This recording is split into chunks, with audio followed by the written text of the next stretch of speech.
이른바 내부 총질 문자 사태 이후 국민의힘에서 지도체제를 둘러싼 파열음이 커지고 있습니다. 권성동 대행 체제로는 더 이상 버티기 어렵다는 지도부 교체론과 그러면 혼란만 더 커질 거라는 주장이 충돌하고 있는 와중에 오늘 배현진 최고위원이 전격 사퇴했습니다. 권성동 체제를 접기 위한 포석이 아니냐는 해석이 많았는데 오늘 추가로 사퇴한 최고위원은 없었습니다. 임현주 기자가 보도합니다. 윤석열 대통령의 이른바 내부 총질 문자가 공개된 뒤 처음으로 열린 국민의힘 최고위원회의. 회의 직후 친윤석열계 배현진 의원이 최고위원직을 사퇴하겠다고 밝혔습니다. 저희에게 많은 기대와 또 희망으로 잘 해보라는 그런 바람을 심어주셨는데 저희가 지금 80여일이 되도록 속 시원한 모습으로 국민들께 그 기대감을 충족시켜 드리지 못한 것 같습니다. 최고위원들의 사퇴가 잇따라 정족수를 채우지 못하는 비상 상황이 될 경우 비상대책위원회 전환이 가능하다는 점을 노리고 잦은 사퇴로 비대위 논의에 물꼬를 트겠다는 겁니다. 차기 당권 주자들도 곧바로 화답하듯 권성동 지도부 교체론에 힘을 실었습니다. 김기현 의원은 SNS에 당 지도부가 땀 흘려 일하는 대통령에게 부담을 지웠다며 비상시기 비상조치가 필요하다고 압박했고 권성동 대행체제로 흔들림 없이 나가자고 했던 안철수 의원도 말이 달라졌습니다. 재신임이 안 되면 조기 전대로 가야겠죠. 다른 방법은 없습니다. 두세 달 비대위를 거친 뒤 열릴 전당대회에서 승리해 다음 총선에서 공천권을 거머쥐는 당 대표가 되겠다는 포석입니다. 여기에 일부 초선 의원들은 성명서를 통해 원내대표가 잇따라 3번이나 사과하는 초유의 사태가 벌어졌다고 권 대행을 직격하며 신속히 비대위 체제로 전환할 것을 촉구했습니다. 하지만 최고위원 추가 사퇴는 나오지 않았습니다. 김용태 최고위원은 권성동 직무대행 체제가 안정화로 접어들어야 한다면서 사퇴하지 않겠다고 못 박았고 다른 최고위원들도 일단 추이를 지켜보겠다는 분위기입니다. 제가 분명히 말씀드렸습니다. 비대위로 가려면 전원이 사퇴하는 수밖에 없다는 말씀을 드렸고 결국 당 최고 의사결정기구인 최고위원회 9자리 가운데 이준석 대표를 포함해 3자리가 비었지만 비대위로 갈지 말지 논박만 이어지면서 혼란은 더 커지고 있습니다. MBC 뉴스 임현주입니다. 자, 민주당 이재명 의원의 부인 김혜경 씨의 법인카드 의혹과 관련해서 경찰의 조사를 받았던 40대 남성이 숨진 채 발견된 사건이 있었죠. 이 남성은 의혹의 핵심 인물인 경기도청의 전 사무관 배모 씨의 지인이었는데요. 경찰은 경기도 법인카드 부정 사용에 숨진 남성의 신용카드가 활용된 점을 조사했던 것으로 전해졌습니다. 이 소식은 김상훈 기자가 취재했습니다. 경기도 수원시의 한 다가구 주택. 지난 26일 3층 베란다에서 40대 남성 김모 씨가 숨진 채 발견됐습니다. 극단적 선택으로 추정됐는데 김 씨는 최근 경기 남부경찰청에서 한 차례 참고인 조사를 받았습니다. 민주당 이재명 의원의 부인 김혜경 씨가 관련된 법인카드 의혹 때문입니다. 수원과 성남 등 일부 음식점에서 숨진 김 씨의 신용카드로 선 결제했다 취소하고 경기도 법인카드로 다시 결제된 경우가 확인된 겁니다. 김혜경 씨의 수행 역할을 한 경기도청 전 사무관 배모 씨가 이 같은 법인카드 부정 사용을 주도했는데 숨진 김 씨는 배 씨의 지인으로 알려졌습니다. 김 씨가 살던 거주지도 배 씨와 배 씨 어머니가 소유한 건물이었습니다. 김 씨는 경찰 조사 당시 자신의 신용카드가 선 결제된 경위에 대해 질문을 받았던 것으로 전해졌습니다. 네, 참고인 조사 이후에 조금 더 심적으로 힘들어하셨나요? 많이 힘들어하셨어요. 너무 저 억울하고 너무 힘들어서 나가주시면 감사하겠습니다. 경찰은 숨진 김 씨는 다수 참고인 중 한 명이었고 피의자 신분으로 전환하거나 추가 소환할 계획이 전혀 없었다며 당혹감을 나타냈습니다. 김 씨는 지난해부터 경기도 공공기관의 비상임 이사로 재직하기도 했는데 당시 도지사였던 이재명 의원은 이 문제에 대해 일절 언급을 피했습니다.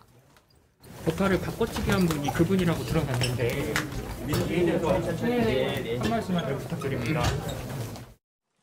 경찰은 다음 달 중순까지 법인카드 의혹 수사를 마무리하고 결과를 공개하겠다는 계획입니다. 의혹의 핵심 인물인 배 씨에 대한 소환 조사도 조만간 이뤄질 것으로 보입니다. MBC 뉴스 김상훈입니다. 네, 이르면 2025년부터 정부가 초등학교에 입학하는 나이를 1년 낮추는 방안을 추진하기로 했는데요. 박순애 장관의 새 교육부가 해묵은 갈등이었던 학제 개편 논의를 꺼내 들었습니다. 취임 당시 약속했던 대로 과감한 교육 개혁의 의지를 표명한 건데 벌써부터 우려의 목소리가 만만치 않습니다. 조희원 기자가 전해드리겠습니다. 하루 전 연기됐다 다시 예정대로 열린 교육부의 대통령 첫 업무보고. 우여곡절 끝에 결국 보고를 진행한 이유는 당장 다음 달부터 학제 개편 논의를 시급히 추진해야 한다는 것이었습니다.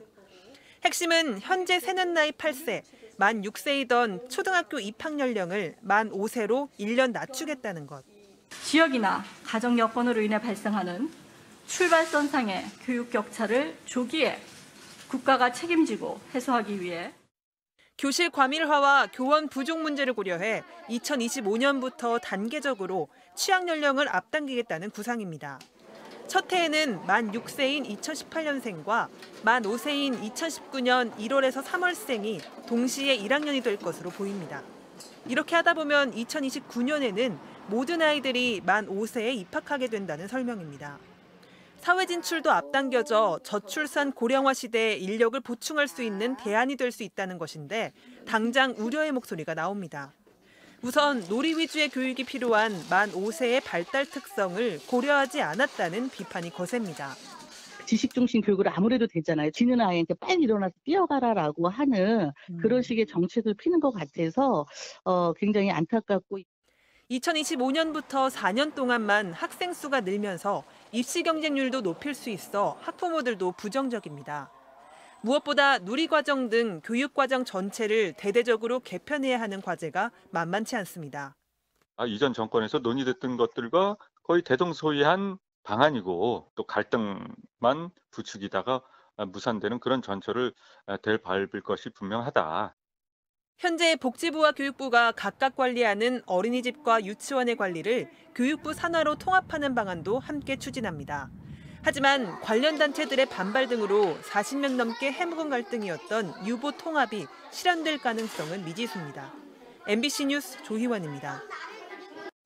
올 들어 가장 뜨거운 열대야가 나타난 서울에서는 오늘 밤도 불면의 밤이 될 것 같습니다. 주말 동안 제주도와 남해안에는 5호 태풍 송다의 영향으로 많은 비가 예상되지만 중부와 내륙 지방에서는 폭염과 열대야가 더 심해질 거라고 합니다. 서울 여의도 한강공원을 연결해 보겠습니다. 자, 최아리 캐스터, 지금도 많이 덥죠? 네, 많이 덥습니다. 바람이 불어도 후텁지근하기만 한데요. 저도 사실은 그냥 나왔다가 대기를 하는 동안에 몸이 금세 끈적끈적해져서 이렇게 급하게나마 부채를 준비를 할 수밖에 없었습니다. 많은 시민분들 조금이나마 밤더위를 달래보려 이곳 여의도 한강공원에 나와 계시는데요. 이곳의 기온은 현재 33도를 나타내고 있습니다. 이 무더위의 기세가 더 강해져서 간밤에 서울의 기온은 27.3도를 기록했는데요. 오늘 밤 사이에도 기온이 좀처럼 떨어지지 못합니다. 서울은 27도로 나흘 연속 열대야가 기승을 부릴 전망입니다. 또 낮 기온이 35도를 웃도는 폭염 경보가 서울을 비롯한 수도권 전역 등 더 많은 서쪽 지방으로 확대됐는데요. 일요일 오후 내륙에는 소나기가 오지만 이 기온이 일시적으로 낮아지는 데 그치겠습니다. 게다가 이 더위를 부추기는 태풍도 북상하고 있습니다. 제5호 태풍 송다는 내일 제주 남쪽 먼바다를 지나 중국 상하이 앞바다를 향할 것으로 보입니다. 이에 따라 내일부터 제주와 남해안에 강한 비바람이 불고 너울이 밀려오겠는데요. 제주도는 내일 오전부터, 남해안은 밤부터 비가 시작되겠고 모레까지 제주 산지에는 최고 300mm 이상, 전남 남해안과 지리산 부분에 최고 80mm 이상의 호우가 집중되겠습니다. 이번 주말 바닷가를 찾는 피서객분들은 각별히 안전에 유의하셔야겠습니다. 지금까지 여의도 한강공원에서 전해드렸습니다.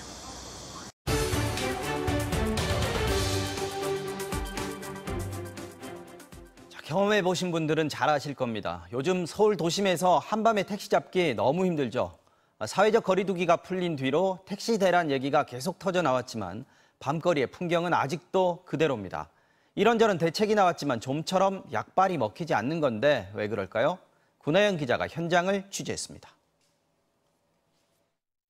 아직 대중교통이 다니는 목요일 밤 11시 강남역입니다. 심야 택시 대란은 벌써 시작됐습니다. 강남역 주변 인도에 늘어선 시민들이 택시가 지날 때마다 손을 흔들어댑니다. 하지만 빈차는 거의 없고 어쩌다 보이는 빈차도 설 생각이 없습니다. 안 잡혀요. 막차 시간 끝나면 아예 잡히지가 않아서. 휴대전화로 호출도 해보고 자리를 옮겨보기도 하는 한 시민. 하지만 신호등불이 수없이 바뀌는 동안 멈춰서는 택시는 한 대도 없었습니다. 혹시 인터뷰 좀 해주실까요? 아닌가요? 1시간이 흘러 밤 12시에 강남역입니다. 택시를 기다리는 사람들은 더 많아졌습니다. 급기야 도로 중간까지 점령한 시민들. 간신히 타는가 싶었지만 승차를 거부당한 듯 다시 내립니다. 서울의 매서운 택시 대란에 외국인들도 당혹스러워하는 모습입니다. 택시 잡는데 30-40분은 기본, 1시간을 넘기는 경우까지 속출하자 일부는 아예 공유 자전거나 킥보드를 찾습니다. 기다리거나 아니면 엠버스 그냥 타서 그냥 몇 번 갈아타서 가거나. 당연히 강남역만의 문제가 아닙니다. 새벽 1시 이태원역 앞입니다. 막차도 끊긴 시각 사람들이 택시를 잡으러 하나둘 거리로 나오고 있습니다. 택시만. 잡혔어요? 저분 사실. 계속 호출을 해도 응답이 없자 요금이 더 비싼 택시까지 불러봅니다. 그럼 보통 얼마나 더 나가요? 10,000원, 20,000원 더 나와요. 근데 뭐 그렇게 해서라도 그냥 너무 가고 싶으면. 너무 가고 싶으면. 돈 추가로 내도 잡히기만 했으면 좋겠어요. 기본 요금을 좀 더 올리면 좀 사실 부담스럽긴 한데. 심야 택시 대란이 본격화된 건 거리두기가 전면 해제된 지난 4월부터.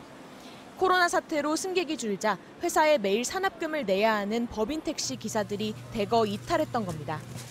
택배라든가 음식물 배달이라든가 이런 거가 돈이 훨씬 더 되기 때문에.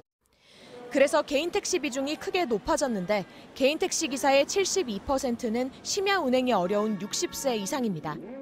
나이 많은 사람들 안 돼. 나도 73인데 이거 힘들어서 못해요.